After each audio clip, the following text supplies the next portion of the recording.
Hello po, ako po si Maylene at welcome po sa aking Tagalog classroom. Kumusta po? Kumain ka na ba? Handa ka na ba sa klase? Sige, magsimula na tayo. Today, we will learn how to use the subject markers si and ang. Ngayon, pag-aaralan natin ang paggamit ng mga pantukoy na si at ang. The subject marker si. Si is used for proper nouns like names of people, sometimes pets. The subject marker si always comes before the person's name. Mga halimbawa, si Maria ay maganda. Si Juan ay nag-aaral. Si Ana ay kumakain. Sina. Sina is the plural form of si. It is used when there are two or more subjects. Sina, just like si, always comes before the person's names. Think of it as saying si for one person and sina for many people.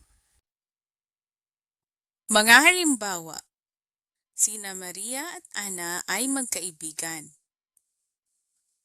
Sina Juan at Pedro ay nag-aaral.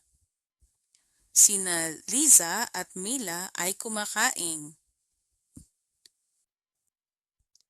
The subject marker ang.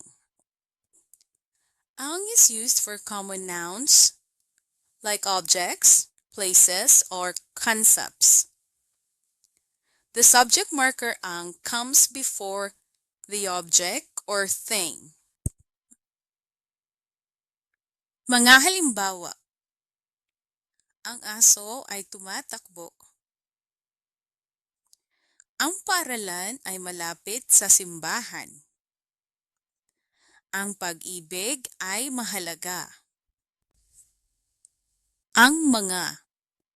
Ang mga is the plural form of ang. It is used for common nouns when there are two or more of them. Ang mana, just like ang, comes before the objects or things. Mga halimbawa, ang mga libro ay nasa mesa. Ang mga aso ay tumatakbo.